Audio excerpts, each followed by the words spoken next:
কল্যাণে আসো। তোমার পত্র পেয়েছি সেদিন নববর্ষার নবঘন সিক্ত প্রভাতে।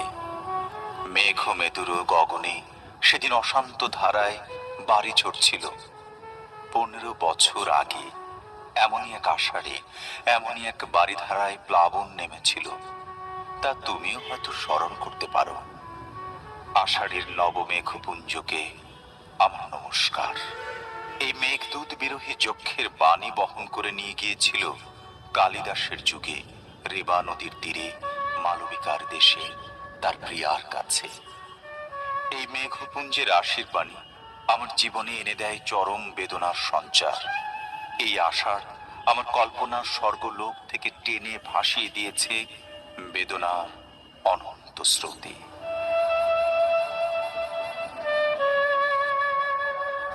যাক, তোমার অনুযোগের অভিযোগের উত্তর দেই।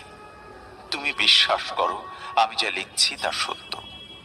লোকের মুখে শোনা কথা দিয়ে যদি আমার মূর্তির কল্পনা করে থাকো, তাহলে আমায় ভুল বুঝবে, আর তা মিথ্যা। তোমার উপর আমি কোনো জিঘাংসা পোষণ করি না, এ আমি সকল অন্তর দিয়ে বলছি। আমার অন্তর্যামী জানেন তোমার জন্য আমার হৃদয়ে কি গভীর ক্ষত, কি অসীম বেদনা।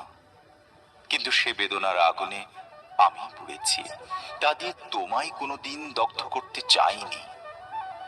তুমি এই আগুনের পরশমানিক না হলে আমি অগ্নিবীণা বাজাতে পারতাম না, আমি ধূমকেতুর বিস্ময় নিয়ে উদিত হতে পারতাম না।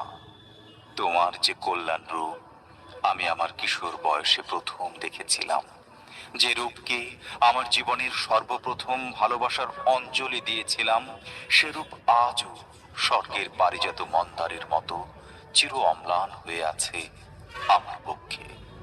অন্তরের সে আগুন বাইরের সে ফুলহারকে স্পর্শ করতে পারেনি। তুমি ভুলে যেও না, আমি কবি। আমি আঘাত করলেও ফুল দিয়ে আঘাত করি। অসুন্দর কুৎসিতের সাধনা আমার নয়। আমার আঘাত বর্বরের কাপুরুষের আঘাতের মতো নিষ্ঠুর নয়। আমার অন্তর্যামী জানেন।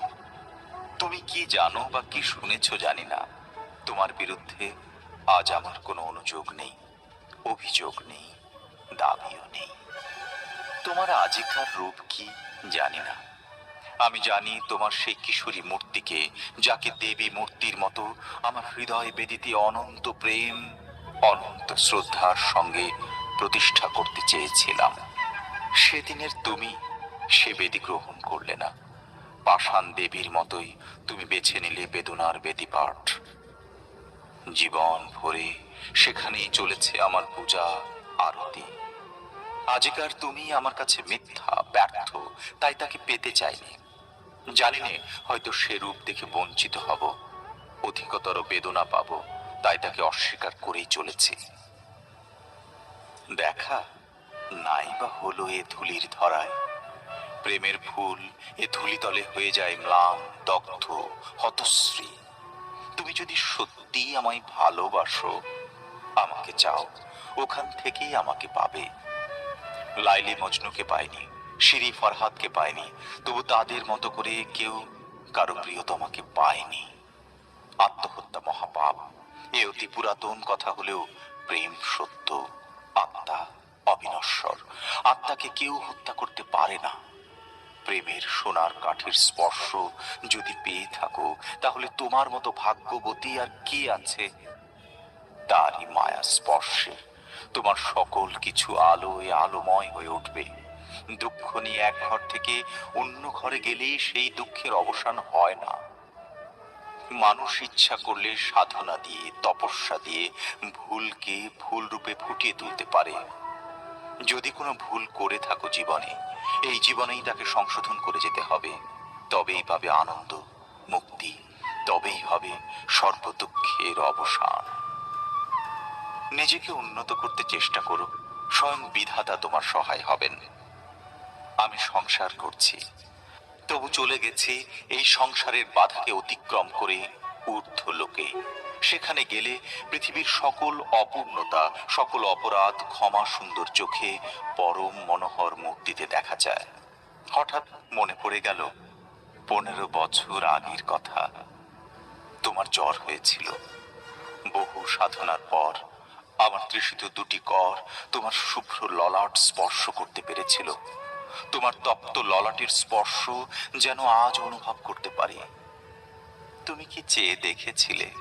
আমার চোখে ছিল জল, হাতের সেবা করার আকুল স্পৃহা, অন্তরে শ্রীবিধাতার চরণে তোমার আরোগ্য লাভের জন্য করুণ মিনতি।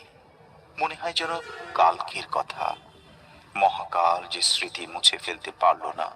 কি উদগ্র অতৃপ্তি, কি দুর্দমনীয় প্রেমের জোয়ারই সেদিন এসেছিল। সারা দিন রাত আমার চোখে ঘুম ছিল না। যাক, আজ চলেছি জীবনের অস্তমান দিনের শেষ রশ্মি ধরে ভাটার স্রোতে। তোমার ক্ষমতা নেই সে পথ থেকে ফেরানো, আর তার চেষ্টাও করো না। তোমাকে লেখা এ আমার প্রথম ও শেষ চিঠি হোক। যেখানেই থাকি বিশ্বাস করো, আমার অক্ষয় আশীর্বাদ কবচ তোমায় ঘিরে থাকবে। তুমি সুখী হও, শান্তি পাও, এই প্রার্থনা। আমায় যত মন্দ বলে বিশ্বাস করো, আমি তত মন্দ নই, এই আমার শেষ কৈফিয়ত। ইতি নিত্য শুভার্থী নজরুল ইসলাম।